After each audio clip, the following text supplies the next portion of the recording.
ya boxing duniani, kwa sababu hakuna mtu mwingine. Yes.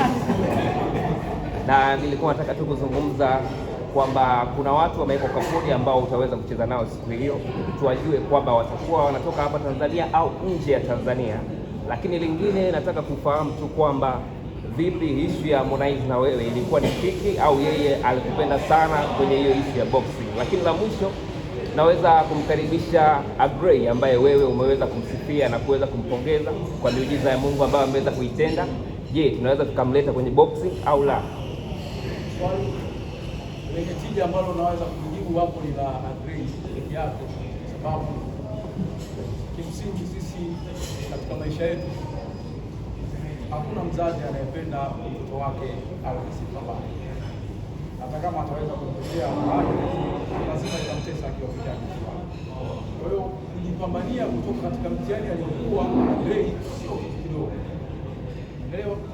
Kwa hiyo nimepongeza jitihada zake na dada Lilian Mwasha ambaye alikuwa akitia moyo sana, na nimeona mabadiliko ya kweli, kwa sababu hata ukiangalia sura yake imetoka, yani ni mwanaume mjali ambaye amekamilika, na nashukuru kumuona katika kazi. Kwa hiyo nilishindwa kuzificha hisia zangu, kwa sababu moja ya kitu ambacho kinafanya watu wanichukie sana ni kwa sababu ya kusema ukweli. Kwa hiyo nikaona siwezi kusema ukweli katika mambo nisiyoyapenda, lakini kama kuna kitu kizuri ambacho kimenigusa na nimependa naweza kusemea. Na uzuri alijibu, kwa sababu nakutegemea pia kama kuna siku ningeweza kuongea kitu kama hicho. Kwa hivyo nampongeza sana, na nilimwahidi kama atakuwa anaingiza nguo za mazoezi nitakuwa mteja wake mkubwa, kwa sababu naona pia amefungua ofisi ya kuuza nguo.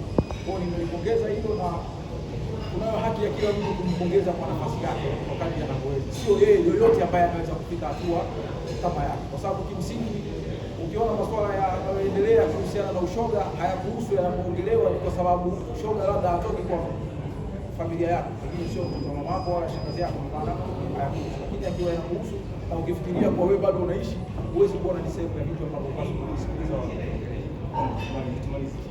Hasa ningependa kujua kwa Watanzania wajue pia, tumesikia mpite kwa wanambele kuna pambano kwa ajili ya kuuza vipaji ambavyo vinapatikana kwenye ukanda ule Mwanza na kwa jirani.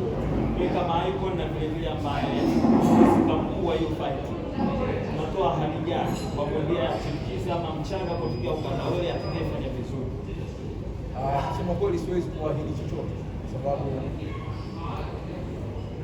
watu wakiwa na furaha ndio wanafanya vitu ambavyo hawataki kufanya. Sasa natamani yani nione ile kitu ambacho natamani. Kwa mfano siku moja bwana Simo aliandaa pambano lake Masaki, nilienda, alafu na dogo akaja akapigana ngumi ambazo sikutegemea Tanzania kama kuna watu wanapigana. Hiyo ilikuwa ni shock mimi. Umeelewa? Kwa hiyo nikatamani kufanya vitu vingi kwenye maisha. Na hata kwa sababu nilimuomba pia bwana mpe nafasi kidogo apigane, ana uwezo mkubwa kuendeleza. Kwa pengine naweza nikaona mtu ambaye ni bora zaidi ya huyo, nikahamasika kufanya kitu, lakini siwezi kuahidi kwa sababu sina. Lakini ninachoweza kufanya kushirikiana na kocha wangu, kuwapa nafasi ili tuone uwezo wao.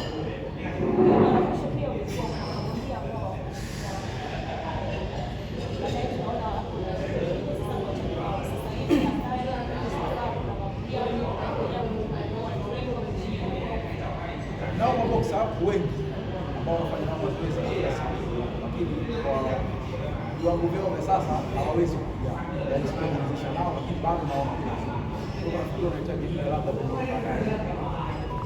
funge na bravo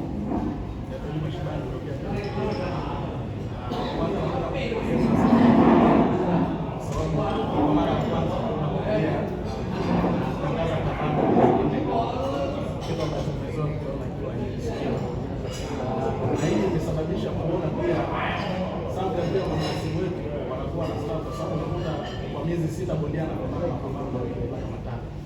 Lakini swali la msingi kwa upande wa Hassan Mwakinyo, je, tutarajie kuona mapambano kwa katikati kabla hiyo Desemba?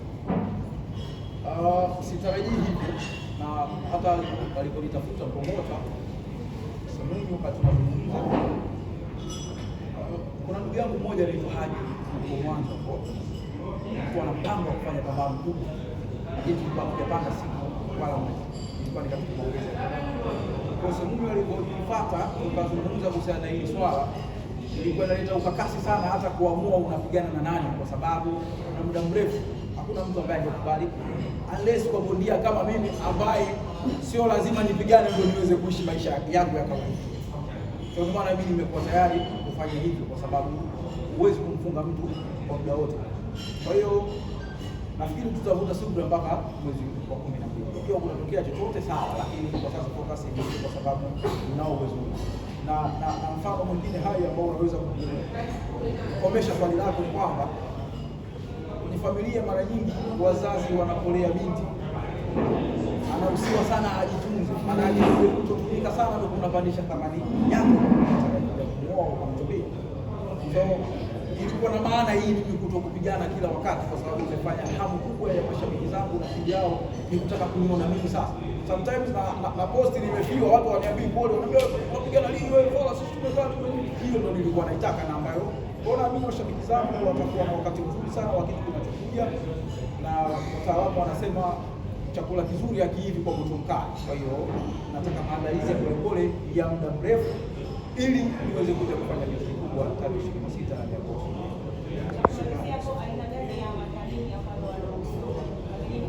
Wadhamini wote waje, mpaka wanaotengeneza mabarafu. Kwa hiyo sisi tutachagua tu wenyewe watu gani tunaweza kwenda nao, gani hatuwezi kwenda nao. So hatujalenga watu wa aina fulani, tunataka kila watu kuona tunafanya hili jambo kwa ukubwa ambao tunauona, kiasi ambacho kimenifanya mimi kutoka Tanga kuja hapa kukaa kwenye press conference na kutoka hapa kwa basi asante.